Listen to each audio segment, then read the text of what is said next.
12 ராசிகள்ல அதிக அளவு ஈர்ப்பும் வசீகர சக்தியும் கொண்ட கடக ராசிக்கு வணக்கங்க. எல்லாரும் எப்படி இருக்கீங்க? கடக ராசினாவே கடமையை தவறாமல் செய்யக்கூடியவங்க. எப்பேற்பட்ட கஷ்ட காலத்திலையும் தன்னை நம்பி வந்தவங்களுக்கு கடமைப்பட்டவங்க. என்னை நம்பி வந்துட்டாங்கப்பா, பரவாயில்ல, நான் செஞ்சு கொடுத்துக்கிறேன், என்கிட்ட இருக்கிறதையும் நான் கொடுக்கிறேன், இப்படிதான் இருப்பாங்க. எந்த துறைகள்ல இவங்க இருந்தாலும் சரி, அதுல தன்னுடைய அதிகாரத்தையும் ஆளுமையுமே நிலைநிறுத்துவாங்க. ஆனா அன்பான பேச்சாளர், நிர்வாக திறனால எல்லாரையுமே தன்னுடைய முழு கட்டுப்பாட்டுக்குள்ள வச்சிருப்பாங்க. பொதுவாக கடகராசியை பொறுத்த வரைக்கும் எல்லார்கிட்டையுமே அன்பா இருப்பாங்க. எல்லாருக்குமே பிடிச்சவங்க மாதிரி தான் இருப்பாங்க. யார்கிட்டையுமே சுயநலமா இருக்க மாட்டாங்க. இதனாலேயே எல்லாருக்குமே கடகத்தை ரொம்ப பிடிக்குங்க. ஆனா கடகத்துக்கு ஒரு கஷ்டம்னு வந்துச்சுன்னா ஒருத்தர் கூட இருக்க மாட்டாங்க. இது கடகராசி மறுக்க முடியுமா? வீட்டில் இருந்து வெளியில வரைக்கும், அக்கம் பக்கத்துல இருந்து, கூட பிறந்தவங்க இருந்து, சொந்த பந்தங்கள்ல இருந்து எல்லாருமே அவங்களுடைய தேவைக்காக கடகத்துக்கிட்ட நிற்பாங்க. ஆனா கடக ராசிக்குன்னு ஒரு தேவைன்னு திரும்பி பார்க்குறப்ப இல்ல தேடுறப்ப ஒரு ஜீவராசி கூட கண்ணில் படாது. கத்துனாலும் கதர்னாலும் கடகத்திற்கு கடகம் மட்டும்தான் துணை. இதை தாண்டி நம்முடைய அழுகையை கொட்டக்கூடிய இடம் எங்கெங்க இருக்கு? கடவுள் தான் துணை. சோ கடக ராசியை பொறுத்த வரைக்கும் எவ்வளவு கஷ்டம் இருந்தாலும் பரவாயில்ல, அழுவாங்க. அடுத்த நிமிஷம் என்ன பண்ணணும், இதிலிருந்து வெளியே வரதுக்கான வழி என்ன அப்படிங்கிறத ஒரு மாதிரி திட்டமிட்டு செயல்படுத்துவாங்க. எந்த இடத்துல விழுந்தாங்களோ அந்த இடத்துல நிக்கணும். எந்த இடத்துல அசிங்கப்படுத்தப்பட்டாங்களோ அந்த இடத்துல நான் பாராட்டுகளை வாங்கணும். எந்த இடத்துல என்ன ஒதுக்குனாங்களோ அங்க எல்லாரும் என்கிட்ட ஓடி வந்து நிக்கணும். இது கடகத்திற்கு ஆறாத ஒரு வழி. சாதிக்கணுங்கிற வெறி. இது உங்களால மாத்த முடியுமா? முடியாதுங்க. ஆனா எவ்வளவுதான் கோப தாபங்கள் இருந்தாலும் கடகம் அதை ஒரு நிமிஷம் கூட கடைபிடிக்க மாட்டாங்க. வைராகியம் இருக்குங்க. அதை என்னைக்கும் விட மாட்டாங்க. ஆனா மற்றவங்க மேல இவங்களுக்கு கோபம் இருக்கும் இல்லையா, அதை அப்பயே மறந்துடுவாங்க. இவங்களுக்கு மற்றவங்களை தண்டிச்சோ மற்றவங்களை காயப்படுத்தி பேசியோ பழக்கமே கிடையாது. இதனாலதான் கடகம் இது நாள் வரைக்கும் கஷ்ட நிலையில வாழ்றதற்கான முக்கியமான காரணம் இது. இதை இல்லைன்னா கடகராசி சொல்ல முடியுமா? மறுக்க தான் முடியுமா? நம்ம சொல்லக்கூடிய விஷயங்கள் கடகத்திற்கு பொருத்தமாக இருந்தால் கமெண்ட் பாக்ஸில் பதிவிடுங்க. இப்படிப்பட்ட சூழ்நிலையில் இருக்கக்கூடிய கடகத்திற்கு தலைப்பை பார்த்திருப்பீங்க. தனி மரமாக நிற்கும் கடகராசிக்கு மே மாதம் 31ஆம் தேதிக்குள்ள முடிவுக்கு வரக்கூடிய 8 பிரச்சனைகள் 100% இது உண்மைங்க. கடகராசிக்காரங்களே எல்லாமே மாறப்போகுது. அதுவும் உங்க வாழ்க்கையில நிகழக்கூடிய அதிசயத்தை நீங்க பார்க்க போறீங்க. அது என்னன்னு தெளிவா பார்க்கலாமா? இப்ப கடகராசியை எடுத்துக்கிட்டோம்னா மனசு அலைபாயக்கூடிய மனசு. அது தப்பா இல்லைங்க. ஏதாவது ஒரு சிந்தனை ஓடிக்கிட்டே இருக்கும். கற்பனையிலேயே இவங்களுக்குன்னு ஒரு உலகம் இருக்கும். அதுல இவங்க அந்த கனவுலையாவது சந்தோஷமா இருந்துட மாட்டோமா அப்படிங்கிற ஒரு சிந்தனையில போயிட்டு இருப்பாங்க. ஆனா இவங்களுக்குன்னு ஒரு நிமிஷம் சந்தோஷப்பட்டாங்கன்னு வச்சுக்கோங்களேன், அது பல மணி நேரத்துக்கு வருத்தத்தை கொடுத்துரும். ஏன் பல நாட்கள் கூட சில நேரங்கள்ல வருத்தம் இருந்திருக்கும். இவங்களுடைய உணர்ச்சி ஒரு எல்லைக்கு மீறி போறப்ப அட போடா, என்ன போய் வாழ்க்கை இது, யாரும் துணை இல்லை அப்படின்னு கண்ணீர் மட்டும்தான் வரும். கடகம் அழுகிறது எல்லாரும் என்ன சொல்லுவாங்கன்னா, அட இவங்களுக்கு வேற வேலையே இல்லை, ஆம்பளை பையன் அழுகிறான், பொம்பளை புள்ள அழுகிறா, இப்படி எல்லாரும் அடையாளப்படுத்துவாங்க. ஒரு கட்டத்துக்கு மேல அட நாங்க இப்படிதான், எல்லாம் ஒதுங்கி போங்க, எனக்கு யாரும் வேணான்னு சொல்லக்கூடிய அளவுக்கு கடகம் வெறுத்து போய் தான் இப்ப வாழ்க்கைய வாழ்ந்துட்டு இருக்கீங்க. அதற்கு மத்தவங்க கிட்ட பதில் இருக்கோ இல்லையோ, தெய்வங்கள் உங்களுக்கு பதில் கொடுக்கறாங்க. நேரம் காலத்தை உங்களுக்கு சாதகமா மாத்தி உங்க வாழ்க்கையில் இருக்கக்கூடிய பெரும் பிரச்சனைகளுக்கு தீர்வை கொடுத்து உங்களுக்கு கொஞ்சம் நிம்மதியை கொடுக்க போறாங்க. அது என்னங்கிறத தான் இப்ப தெளிவா பார்க்க போறோம். அந்த பெரும் பிரச்சனை 8 பிரச்சனை கைவிட்டு எண்ணக்கூடிய அளவுக்கு தான் இருக்கு. முதல் பிரச்சனை என்னமா முடிவுக்கு வரப்போகுது அப்படின்னு கேட்டீங்கன்னா, இப்போ கடகராசினா எல்லாத்தையுமே உழைப்பால உயரணும்னு நினைப்பாங்க.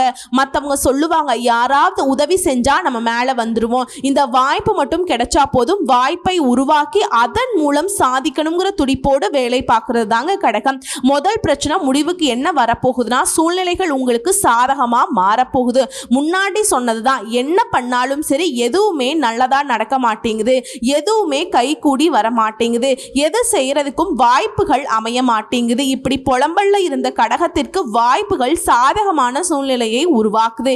ஏன்னா ஒருத்தருக்கு பேசுறதுக்கு வாய்ப்பு கொடுத்தாதான் உள் மனசுல என்ன இருக்குது அப்படிங்கிறத பேச முடியும். அப்படிதான் சூழ்நிலைகள் இத்தனை நாளா சாதகமா இல்ல. சூழ்நிலை கைதிகளா வாழ்ந்துட்டு வந்த உங்களுக்கு சாதகமான ஒரு அமைப்பு உருவாகுதுங்க. முதல் பிரச்சனை முடிவுக்கு வந்துருச்சு. இரண்டாவது, உங்க நம்பிக்கைக்கு உரியவங்களாக யாருமே இருந்திருக்க மாட்டாங்க. ஸோ யார்கிட்டையாவது ஏதாவது சொல்லணும்னு திரும்பி பார்த்தா கூட வேண்டாம் வேண்டாம், இவங்க கிட்ட சொன்னோம்னா அப்படி பிரச்சனை வரும், அவங்க கிட்ட சொன்னா அந்த பிரச்சனை வரும் அப்படிங்கிற மாதிரி. இன்னும் சொல்ல போனா நம்மளுடைய கஷ்டங்களை சொல்லணும்னாக்கா அவங்களுக்கு பொங்கல் தீபாவளியா போயிடும் அப்படியெல்லாம் யோசிச்சிருப்போம். இந்த நேரத்தில் உங்களுடைய நம்பிக்கையை காப்பாற்றக்கூடிய வகையில் ஒரு உறவு உங்ககிட்ட வருங்க. அது நண்பர்களாக இருக்கலாம், இல்லை குடும்ப உறவா இருக்கலாம். நீண்ட நாட்களாக நீங்க எதிர்பார்க்க நினைத்த யாரா வேணாலும் இருக்கலாம். ஆனா உங்களுக்கு பிடிச்ச ஒரு நபரா தான் இருக்க போறாங்க. அதே போல மூன்றாவது பெரும் பிரச்சனை உடல் ஆரோக்கியம். மனசுல சோர்வு, உடல் பார்த்தீங்கன்னாக்கா ஒரு எனர்ஜி இல்லாம இருக்கிறது, எப்ப பார்த்தாலும் தூங்கிக்கிட்டே இருக்கலாம்னு தோன்றது, சாப்பிட விருப்பம் இல்லாம ஒரு மாதிரி நடை பிணமா கூட கடகராசி வாழ்ந்துட்டு இருப்பீங்க. ஆனா இந்த நேரத்துல உங்க உடல் ஆரோக்கியத்துல மேம்பாடு இருக்கு. மனசுல புதுசா ஒரு உற்சாகம் பிறக்கும், புத்துணர்ச்சியாக வளம் வர போறீங்க. இது எல்லாமே நிலைச்சிருக்கணும்னா கடகம் முக்கியமா உங்களுடைய லைஃப் ஸ்டைலை மாத்திக்கணும். தியானம் பண்றது, யோகா பண்றது, உடல் பயிற்சி பண்றது, இந்த மாதிரி மனசை ஈடுபடுத்தி புத்துணர்ச்சியை நிலைக்க வச்சுக்கணுங்க. அடுத்து நான்காவது பிரச்சனை, நீண்ட நாட்களாக தெய்வத்துக்கிட்ட நம்ம கடன் வச்சிருப்போம் இல்லையா, இப்ப பண்ணலாம் அப்ப பண்ணலாம், குடும்பத்தோட அந்த பண்டிகைக்கு போயிடலாம், இந்த பண்டிகைக்கு போயிடலாம், இந்த வருஷம் போயிடலாம் அப்படின்னு சொல்லி தள்ளி தள்ளி போயிட்டு இருந்த நீண்ட நாள் குலதெய்வத்துடைய பிரார்த்தனைகளை நிறைவேற்றுவதற்கு வாய்ப்பு இருக்கு. அதே போல குலதெய்வத்துடைய விழாக்கள்ல நீங்க தலைமை தாங்கி நடத்துவதற்குமே வாய்ப்பு இருக்கு. இது கோடி புண்ணியங்க. அப்படி வாய்ப்பு இருந்தால் தட்டிடாதீங்க. அந்த மாதிரி எல்லாம் எது வாய்ப்பு இல்லைம்மா, பட் ஆனால் கோயில் விழா நடந்துட்டுருக்கு, நான் முயற்சி பண்ணால் போவேன், அதை எடுத்து செய்கிறதுக்கு வாய்ப்பு கொடுப்பாங்க அப்படின்னா தாராளமாக போய் செஞ்சுருங்க. உங்களால் முடிஞ்ச முதல் போடுறதோ இல்லை பொருள் உதவி செய்கிறதோ ஏதோ ஒன்று தெய்வங்களுக்காக நீங்கள் செலவழிங்க. அடுத்து ஐந்தாவது பிரச்சனை சொத்து பிரச்சனை. தாயார்கிட்டையும் பிரச்சனை, தாயாருடைய ஆரோக்கியத்திலையும் பிரச்சனை, தாய் வழி சொத்துக்கள்லையும் பிரச்சனை. அதே மாதிரி நட்புங்கிற பெயரில் ஒரு தீய நட்பை வெட்டி விட முடியாமல் ஒரு தவிப்புல தவிச்சிட்டு இருக்கீங்க. இப்போ தாயுடைய ஆரோக்கியம் சிறப்பாக இருக்கும், தாய் வழி சொத்துக்கள் உங்கள் கைக்கு சேரும். அந்த கூடா நட்பு கூட சுத்திட்டு இருந்துச்சு, அதை துண்டிக்க போறீங்க. இதை அடுத்து ஆறாவது பெரும் பிரச்சனை கடன் பிரச்சனை. பழைய கடன்ல ஒரு பகுதியை நீங்க அடைக்கிறதுக்கு வாய்ப்பு இருக்கு. ஏன்னா இத்தனை காலமா தனவரவு உங்களுக்கு தடுமாற்றமா இருந்துச்சு, இப்ப தனவரவு தாராளமா உங்க கைக்கு வரப்போகுது. இந்த பிரச்சனைக்கு தீர்வுங்கிறது கடகராசிக்கு முக்கியமான விஷயங்க. ஏன்னா பணம்ங்கிறது கடகராசிக்காரர்களுக்கு பல விதங்கள்ல கஷ்டங்களை கொடுத்தது, கவலைகளை கொடுத்தது. பணம் கையில வருதுனாவே கடகத்திற்கு இப்ப சந்தோஷம் தான், கொண்டாட்டம்னே சொல்லி முடிக்கலாம். இதை அடுத்து ஏழாவது பெரும் பிரச்சனை பெரிய நோய் இருக்கிற மாதிரி ஒரு பிரம்மை. நிஜமாவே நம்ம கவனிக்காம தான் இருக்கோமா? ஏன்னா கடகத்திற்கு தெரியும் மனசு சோர்ந்து போகுது, உடலும் பார்த்தீங்கன்னா நம்ம கவனிக்காம இருக்கோம். ஏன்னா மனசுல ஒரு தெம்போ தெளிவோ இருந்தாதான ஆரோக்கியத்தின் மீது அக்கறை தாண்டி அழகின் மீதுமே அக்கறை போகும். அது ரெண்டுமே இல்லையே, ஒரு மாதிரி சோர்ந்து போய் எல்லாம் இருக்கு. எதை செஞ்சாலும் பெருசா ரிசல்ட் இல்ல, முடிவுங்கிறது நமக்கு சாதகமா இல்ல, ஒரு சில விஷயம் முடியவே மாட்டேங்குது. இப்படி இருக்கக்கூடிய நிலையில இந்த காலம் நேரம் உங்களுக்கு கூடி வந்திருக்குங்க. இதன் காரணமா இந்த பெரிய நோய் இருக்குன்னு சொன்னேன் இல்லையா, அதெல்லாம் ஒன்றும் கிடையாது. ஆரோக்கியம் சிறப்பா இருக்க போது, சுறுசுறுப்பா இருக்க போறீங்க. நினைச்ச காரியங்களை நினைச்ச மாதிரி திட்டமிட்டு செயல்படுத்த போறீங்க. மற்றவங்க யோசிப்பாங்க, ஆனா நேத்து வரைக்கும் தூங்கிட்டு கிடந்தாங்க, இன்னைக்கு பார்த்தா இந்த அளவுக்கு பிரிஸ்கா வேலை பார்க்குறாங்க, நிறைய விஷயம் வச்சிருக்காம்பா, நான் கூட மேலே மண்டை எம்டியாக இருக்குன்னு நினச்சாக்க நிறைய சரக்கு இருக்கு போலையே அப்படின்னு மற்றவங்க யோசிக்கக்கூடிய அளவுக்கு மற்றவங்க செய்ய முடியாத விஷயத்த சாதனை ஆக்க போறீங்க, சாதிக்க போறீங்க. அடுத்ததா எட்டாவது பிரச்சனை வெளிநாட்டுக்கு போகணும், வேலைக்காகவோ நிறைய பணம் சம்பாதிக்கணும், தொழில நஷ்டம், குடும்பத்தில் கஷ்டம், பண வரவுல இருந்த தடை, இது எல்லாமே ஒட்டு மொத்தமாக மாறுதுங்க. வெளிநாட்டுக்கு போறீங்களா, முயற்சி பண்றீங்களா, விசா கிடைக்கும். வெளிநாட்டில் வேலை தேடிட்டு இருக்கீங்களா, வேலை கிடைக்கும். யாரு நம்மளை எதிர்க்கிறாங்கன்னு தெரியல, ஆனால் ஏதாவது ஒரு எதிர்ப்பு வந்து நம்மளை தொடர்ந்துகிட்டே இருக்கு, கூடையே இருந்துட்டு குழி பறிக்கிறாங்க. இப்படிப்பட்ட உறவுகள் எல்லாம் உங்க கண்ணுக்கு தென்பட போகுது. மறைமுக எதிர்ப்புகள் நீங்குது. பணவரவு தாராளமா இருக்கும். ஷேர் மூலம் பணம் வரும். சேமிக்கவே முடியாத நிலையில கடன் வாங்குறது, கடன் கொடுக்கறது, கடன் வாங்கி அந்த செலவு பண்றது, கடனை வாங்கி சமாளிக்கிறது, இப்படி இருந்த கடகராசிக்காரங்க கடனை அடைச்சு பணத்தை வந்துட்டு பல வகைகள்ல சேமிக்க போறீங்க. உங்களுடைய சேமிப்பு கணக்கு பல மடங்கு உயரப்போகுது. எல்லாத்துக்கும் மேல நிறைய எல்லாரையும் நம்பி நம்பி ஏமாந்திருப்பீங்க, குறிப்பா பண விஷயத்துல. அதே போல குடும்பத்துல இருக்கவங்களே உங்களுக்கு எதிராக பேசியிருப்பாங்க. இனி அதுக்கெல்லாம் வாய்ப்பே கிடையாது. கடகம் வந்து இப்போ தெளிஞ்சாச்சுங்க. ஆல்ரெடி பட்ட சூடு இருக்கு இல்லையா, நெருப்பு தொட்ட சூடுங்கிற மாதிரி பணத்தால் பல வகைகளில் நீங்கள் வந்து சூடு வாங்கியிருக்கீங்க. அது ஞாபகம் வரும் இல்லையா, பணத்தை பார்க்கும்போது ஞாபகம் வரும். யாராவது பணம் கேட்டு வந்தாலே நமக்கு ஞாபகம் வரும். ஐயா சாமி என்கிட்ட பைசா கிடையாது, போயிட்டு வாங்க. அது யாரா வேணா இருக்கட்டுங்க. ஒரு காலத்தில் ஏமாந்து நின்னும் நம்முடைய தேவைகளை உதறி தள்ளி மற்றவங்களுடைய தேவைகளுக்காக நம்முடைய ஒட்டுமொத்த உழைப்பையுமே தூக்கி கொடுத்துருக்கோம். பல வருஷம் உழைப்பை தூக்கி கொடுத்துருக்கோம். ஆனால் அவங்க ஒரு சில நேரங்களில் எல்லாமே உண்மை முகத்தை காட்டுறதுனால இப்போ கடகராசி கொஞ்சம் உஷாரா இருங்க. திரும்பவும் அவங்க டிசைனாக உங்களை ஏமாற்றி நாடகம் ஆடிட்டு வருவாங்க. அதுக்கு இடம் கொடுக்காதீங்க, ஒதுங்கி நின்றுக்கோங்க.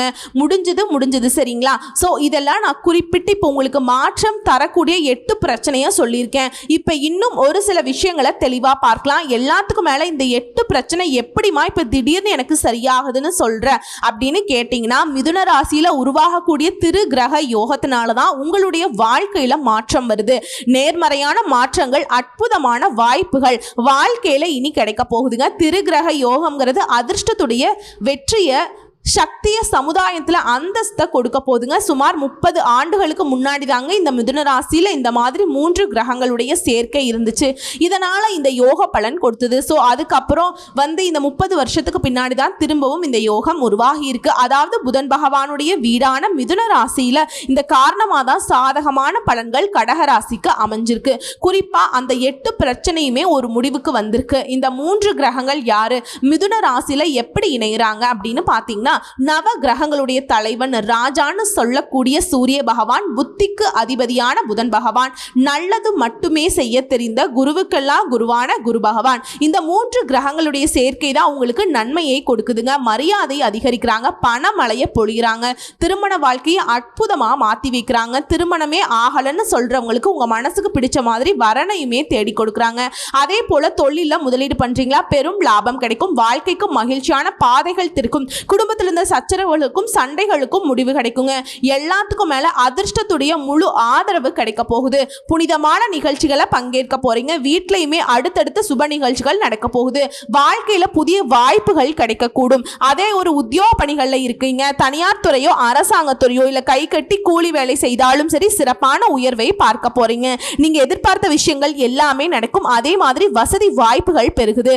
வண்டி வாகனங்களை வாங்குவீங்க. புதுசா வீடு கட்டக்கூடிய வாய்ப்பு இருக்கு.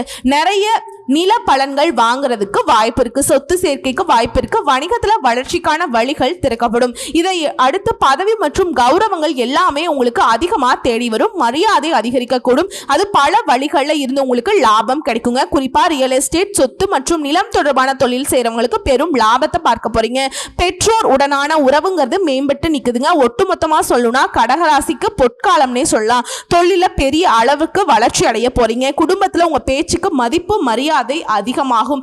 பண வரவுல இருந்த தடைகள் விலகுது. அதே போல வேலையில மேல் அதிகாரிகள் கிட்ட பாராட்டுகளை பெறுவீங்க. பண வழிகள்ல வருமானம் கிடைக்குங்க.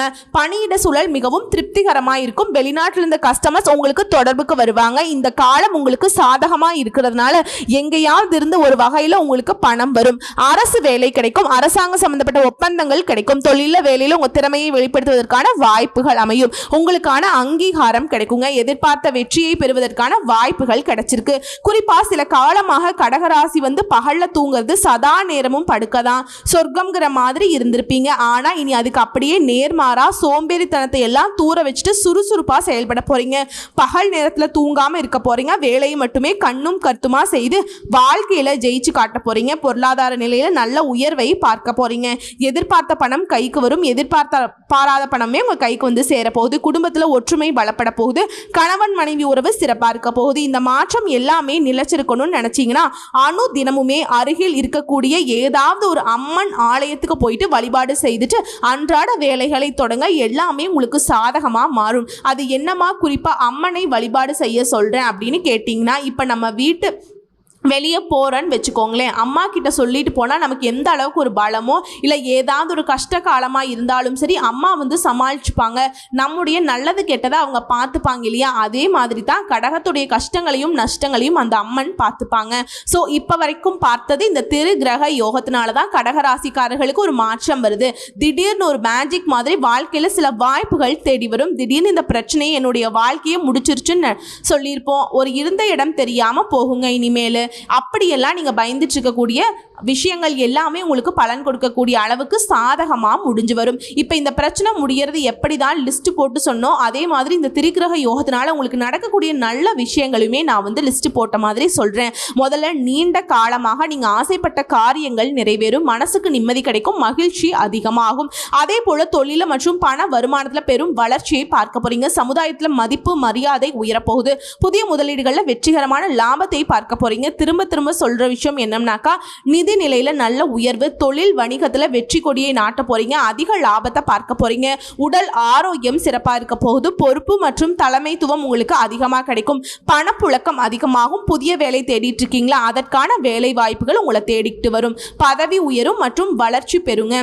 சொத்துக்கள்ல தொழில முதலீடு பண்ணுவீங்க. ஆரோக்கியம் சூப்பருங்க. இது எல்லாத்துக்கும் மேல உங்களுக்கு உறுதுணையா இருக்க போகுது. ஸோ இது எல்லாத்தையுமே உங்களுக்கு நிலைச்சு நிற்கணும்னா நீங்க செய்ய வேண்டிய வழிபாடு ஆஞ்சநேய பெருமானை தினமும் வழிபாடு செய்யணும். குறிப்பா சனிக்கிழமைகள்ல ஆஞ்சநேய பெருமானுக்கு வெண்ணெய் சாற்றி வெற்றிலை மாலை சாற்றி வழிபாடு செய்வதனால மன வலிமை உடல் வலிமை கூடும், நினைத்த காரியங்கள் கைகூடும். அதே போல வியாழக்கிழமைகள்ல குரு பகவானுக்கு மஞ்சள் வஸ்திரம் சாற்றி மஞ்சள் கொண்டை கடலை நெய்வேத்தியமாக கொடுக்க மங்களகரமான விஷயங்கள் நடக்கும். திருமண தடைகள் விலகும், குழந்தை பாக்கியம் கிடைக்கும், தொழில் சிறக்கும், உத்தியோகம் சிறக்கும், பணம் பத்தின கவலைகள் குறைய ஆரம்பிக்கும். ஸோ இப்போ வரைக்கும் பார்த்த பலன்கள் எல்லாமே இந்த திரு கிரக யோகத்தினால தான் கடகராசிக்காரர்களுக்கு ஒரு மாற்றத்தை கொடுக்குங்கிறத தெளிவாக தெரிஞ்சுக்கிட்டு சரிங்களா. அதே போல் இந்த வரக்கூடிய வாய்ப்பை தக்க வச்சுக்கணும்னா நீங்கள் செய்ய வேண்டிய பரிகாரம் மற்றும் வழிபாடையும் பார்த்து கரெக்டாக ஃபாலோ பண்ணிக்கோங்க.